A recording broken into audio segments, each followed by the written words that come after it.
तो दिल्ली में एक अच्छी पक्की सरकारी नौकरी का सपना देखने वालों के लिए एक बहुत बड़ी खबर है। आज हम इसी बड़े मौके की हर छोटी बड़ी बात को समझेंगे। हाँ, तो Delhi subordinate services selection board, जिसे हम DSSSB के नाम से जानते हैं, उसने पूरे 714 नए सरकारी पदों की घोषणा की है। और ये पद हैं मल्टीटास्किंग स्टाफ यानी MTS के, जो दिल्ली सरकार के अलग अलग विभागों में होंगे। सच कहूं तो ये पद किसी भी सरकारी डिपार्टमेंट की जान होते हैं और करियर शुरू करने के लिए इससे अच्छा मौका मिलना मुश्किल है। तो चलिए, इस पूरी भर्ती प्रक्रिया को समझने के लिए हमने इसे 5 हिस्सों में बांटा है। एक एक करके सब कुछ जानेंगे। तो सबसे पहले जो सबसे जरूरी सवाल है कि ये 7114 नौकरियां आखिर हैं कहाँ, आइए देखते हैं। देखिए, वैसे तो ये नौकरियां 12 अलग अलग डिपार्टमेंट्स में हैं, लेकिन सबसे ज्यादा पद जो हैं वो हैं development department, food supplies department और जनरल एडमिनिस्ट्रेशन डिपार्टमेंट में। मतलब साफ है कि सरकार इन बेसिक सर्विसेज पर कितना फोकस कर रही है। ठीक है, तो अब ये तो पता चल गया कि नौकरियां कहाँ हैं। अब अगला सवाल आता है, कौन कौन इन पदों के लिए अप्लाई कर सकता है।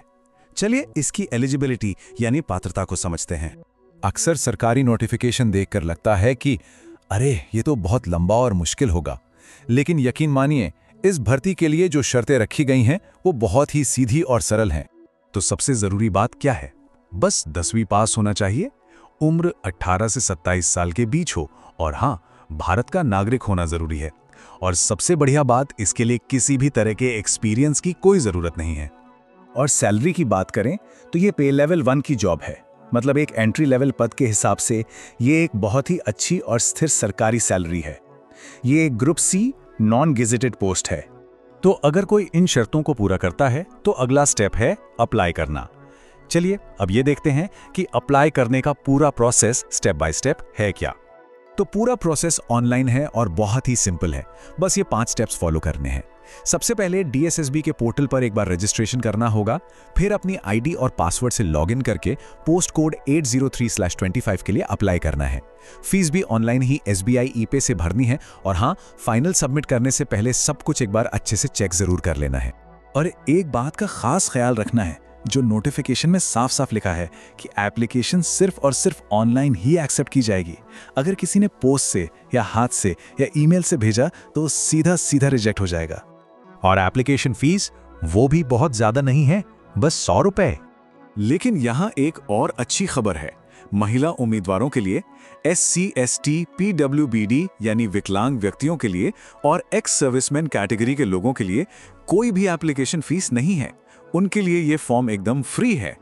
तो ठीक है, एप्लीकेशन प्रोसेस समझ लिया, लेकिन फॉर्म भरना तो सिर्फ पहला कदम है ना? असली खेल तो सिलेक्शन एग्जाम का है। चलिए अब एग्जाम के पैटर्न को समझते हैं, क्योंकि सफलता का रास्ता यहीं से होकर जाता है। और एग्जाम पैटर्न की सबसे दिलचस्प बात यह है कि इसमें सभी 5 सब्जेक्ट्स को बिल्कुल बराबर वेटेज दिया गया है।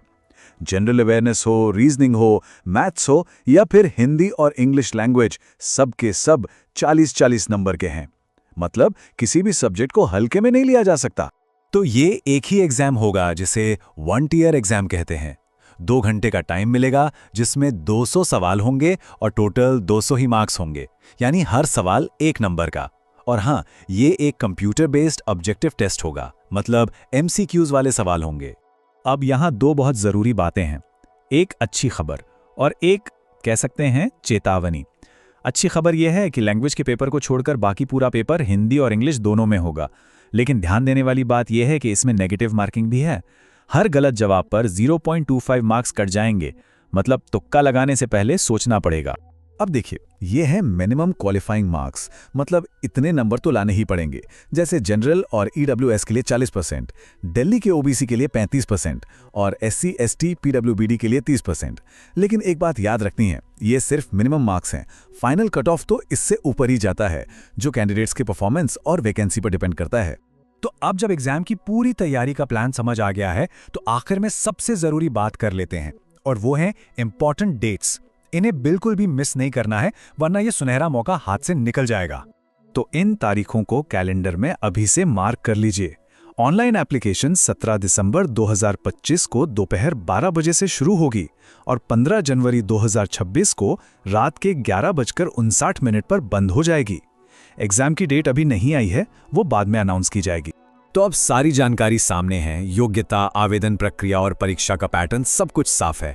अब बस एक ही सवाल बचता है, इस सुनहरे मौके को हकीकत में बदलने के लिए आज पहला कदम क्या उठाया जाना चाहिए।